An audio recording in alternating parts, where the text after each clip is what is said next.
Strawberry milkshake. സ്ട്രോബെറിയും പഞ്ചസാരയും പാലും മാത്രം ഉപയോഗിച്ച് ഒരു മിൽക്ക് ഷേക്ക്, സ്ട്രോബെറി ഷേക്ക് എന്ന് വേണമെങ്കിൽ പറയാം. അത് ഞാൻ തന്നെ ഇട്ടിങ്ങനെ പേര്. പക്ഷേ ഇത് ഉണ്ടാക്കി കൊടുത്തപ്പോൾ എൻ്റെ മോളെ റിയാക്ഷൻ എനിക്ക് ലാസ്റ്റ് ഉണ്ട്. നല്ല രുചിയുള്ളതാണ്. ഒരിക്കലെങ്കിലും നമ്മൾ ട്രൈ ചെയ്യണമെന്നുള്ളൊരു ഐറ്റമാണിത്. പിന്നെ ഇതിലിതായിപ്പോൾ പഞ്ചസാര ഞാൻ ഇട്ടത് പോരാഞ്ഞിട്ട് വീണ്ടും വീണ്ടും എൻ്റെ മോൾക്ക് വാരിയിടണം. അവൾക്ക് മധുരം, പക്ഷേ ഇതുപോലെയൊന്നും കുഞ്ഞു പിള്ളേർ, അവൾ കുഞ്ഞാണ്, കുഞ്ഞു പിള്ളേർക്ക് ഇടാതിരിക്കുന്നതാണ് നല്ലത്. പാലും കൂടെ വീഴ്ത്തി നമുക്കൊന്ന് മിക്സിയിലൊന്ന് വെച്ച് ഒന്ന് കറക്കി എടുക്കുമ്പം നല്ല ടേസ്റ്റായിട്ട് വിഭവം ഉണ്ടാക്കാം.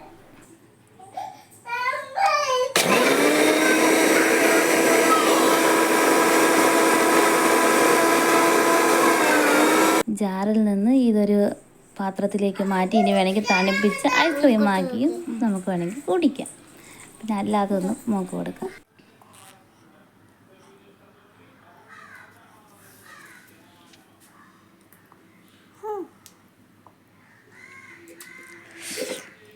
കൊള്ളാം.